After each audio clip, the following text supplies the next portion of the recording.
Hello hi guys, welcome to love art Sorry, and as family. DJ. मैं हूँ रीनू सिंह। तो आज हम बनाने वाले हैं लिपन आर्ट। तो उसके लिए हमने अपना बोर्ड रख लिया है और करने वाले हैं उस पे वाइट टेक्सचर।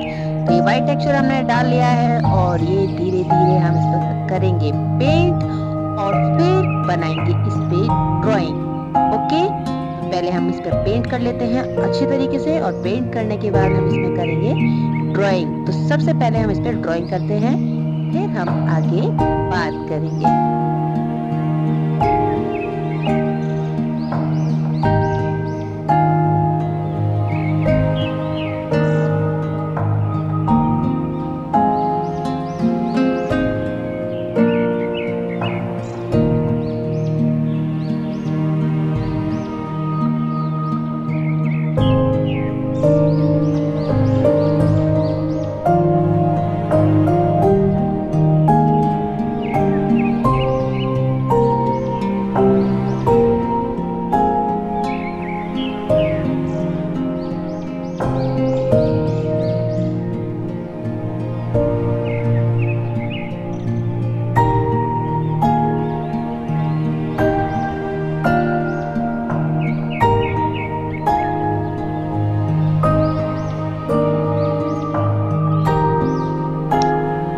तो जैसा कि आप देख रहे हैं हमारी ड्राइंग कंप्लीट हो चुकी है कुछ इस तरीके से।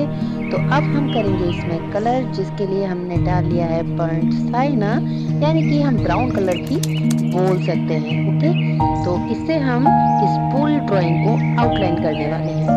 तो करते हैं।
तो जैसा कि आप देख रहे हैं आउटलाइन हो चुकी है और अब बारी है बैकग्राउंड कलर की, तो जिसमें हम क्रिम्सन लेक और येलो का यूज करने वाले हैं। क्रिम्सन लेक यानी कि हम रेड कलर भी बोल सकते हैं। तो चलो करते हैं बैकग्राउंड में कलर। ओके,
तो जैसा कि आप लोग देख रहे हैं अब हम कर रहे हैं डीप येलो कलर। ओके, तो लगभग अब हमारा कलर वाला वर्क कंप्लीट हो चुका है और ये वीडियो बहुत ज़्यादा लंबी हो रही थी। एक्चुअली ये बहुत छोटा छोटा वर्क होता है इसमें और मैं चाह रही थी कि कुछ भी मिस ना हो डिटेल में। जो भी सीखना चाह रहे हैं उनको कुछ भी मिस ना हो उनसे, इसलिए मैंने छोटी छोटी डिटेल्स को इसमें दिखाया है पूरी तरीके से, कुछ भी मिस नहीं होना चाहिए। तो हाँ, मैंने कलर दिखा दिया, लेकिन जब मैं पूरा वर्क दिखा रही थी तो ये 38 मिनट की बैठ रही थी शॉर्ट करते करते भी। तो मैंने सोचा कितना भी शॉर्ट करूँगी तो भी 20 या 25 मिनट की बैठेगी। तो मैंने बस कलर वाला पार्ट दिखाया है, बाकी हम नेक्स्ट वीडियो में देखेंगे जिसमें हम मिरर और ग्ले वर्क करेंगे। आई होप आपको ये वीडियो पसंद आई होगी। पसंद आती है तो लाइक करें, कमेंट करें, शेयर, सब्सक्राइब तो जरूर कर दें। Thanks for watching, bye bye, Tata.